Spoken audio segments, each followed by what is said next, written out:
Hi everyone. Over at the literary stage, we're all set to present our next author presentation. Her name is Elise Frances Miller. She has a novel that's just come out to rave reviews.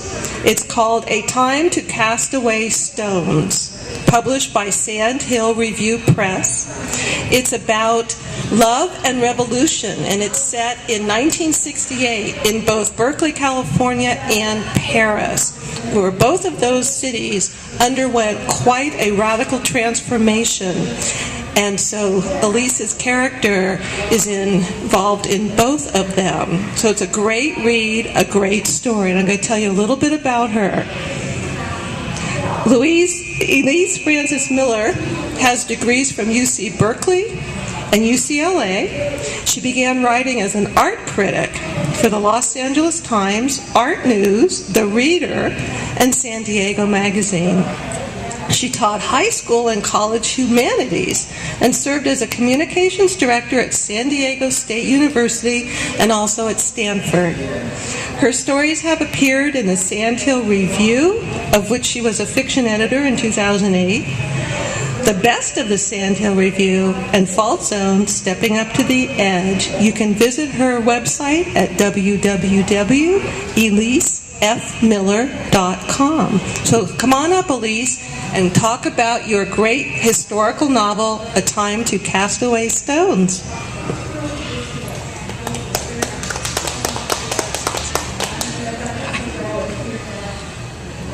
Hello. Uh-oh.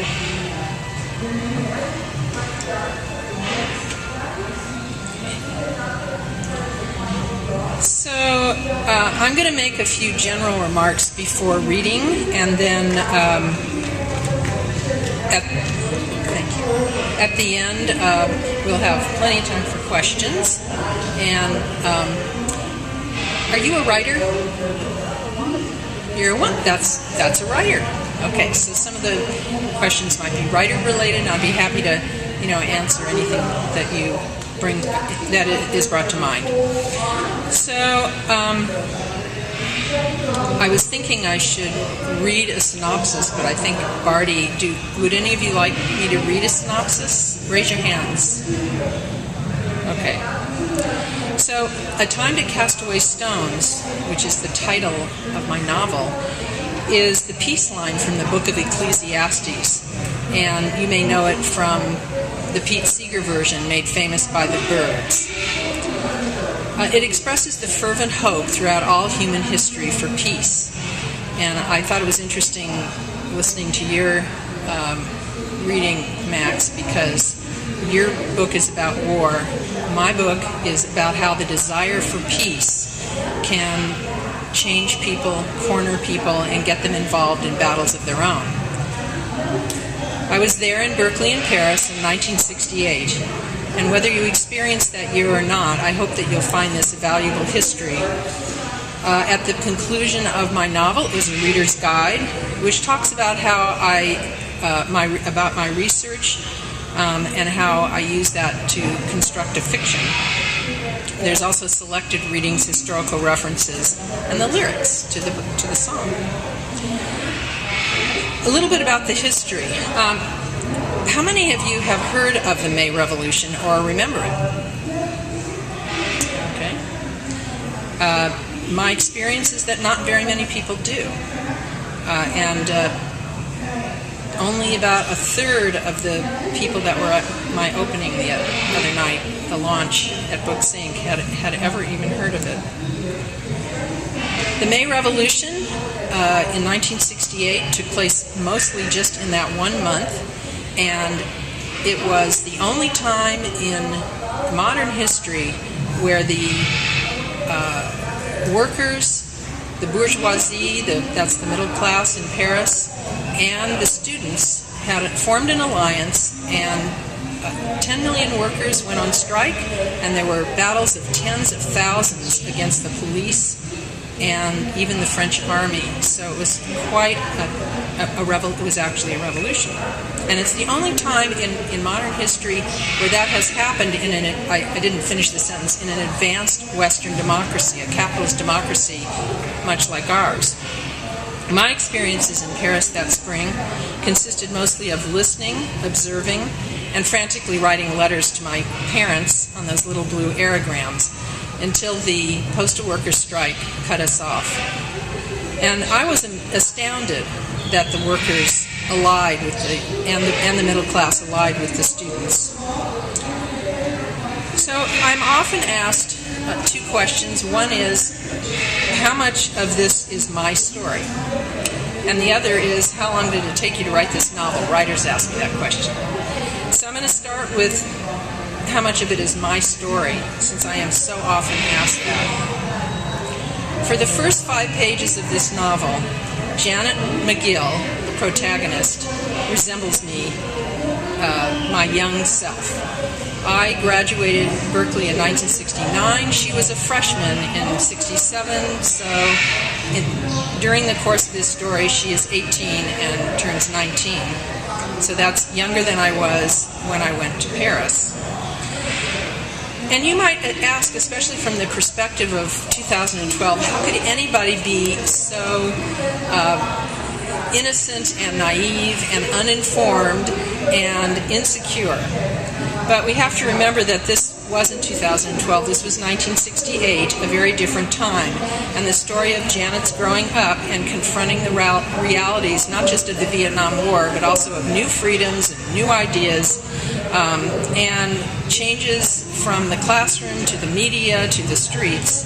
That is Janet's journey, and it went quite different from my own journey. So this is a work of fiction, not a memoir, and in case Oprah wants me, I'd have to make that perfectly clear. I was not an activist, not in Berkeley and in Paris, though I knew many people who were, in both places. In researching the book, I wanted to find out, first and foremost, what motivates people to become activists. And more generally, I wanted to research the time through which I lived and find out more about the details, about the events and the politics.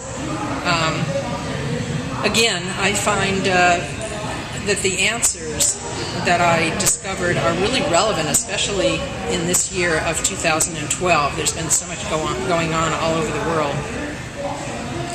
So for my reading, I thought about reading an action scene. I prefer to call them confrontation scenes. There were many in this book. Confrontations not just between the students and the police and the army, but also between lovers, friends, parents and their children, their grown children, and in particular between Jeanette and her landladies, and lots of the people that you will get to know as you read this book, and some of them you hope you never really meet. But instead of choosing an actual action scene, I decided to make a rather nostalgic decision, and that brings me to the second question people ask me: how long did it take you to write this novel? So in 1994, I took a class. I was working at San Diego State, and I took a class in fiction writing, and I wrote a short story.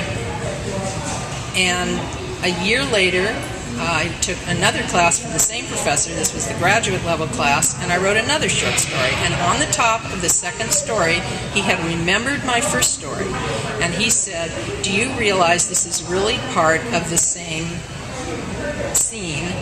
And have you thought about making a novel out of this?" So that was very exciting, but I was working full time. I had children. I had a mother I was taking care of. And so in 1999, many years later already, my husband waived Jane, and I moved to the Bay Area, and I took a year off, and I wrote a first draft, and I started critiquing it in a wonderful place at the San Francisco Writers' Workshop. And then, a year later, I got another job, a very, very intense job at Stanford as a communications director, and I retired from that job and finally got back to writing my novel in 2009. Not that I didn't do anything all along the way. I was trying to write short stories. I was thinking about this book. I was revising. But it was really in 2009 that I got serious about it, and here I am. So that's the story of how long it took. You might say 17 years if you really wanted to be mean. So it didn't really take 17 years. So I decided nostalgically to read something from each of the two short stories that I wrote that became parts of chapters in this book. So, and one of the reasons I wanted to do that is because one was from a male voice and one was from a female voice. So Janet Becker, who later becomes Jeanette, is the female voice, and her childhood sweetheart, Aaron Becker, is the male voice. These are the two narrators in the book. And we go back and forth between them, and at some point we go back and forth between Berkeley and Paris. So here is Aaron Becker. Can you hear me? Okay.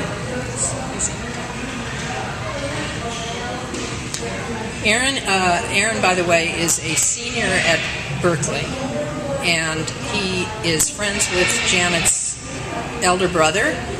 They've known each other in Boy Scouts, and so he's known Janet since they were kids, and they had started to date, of course, just in the past year or so.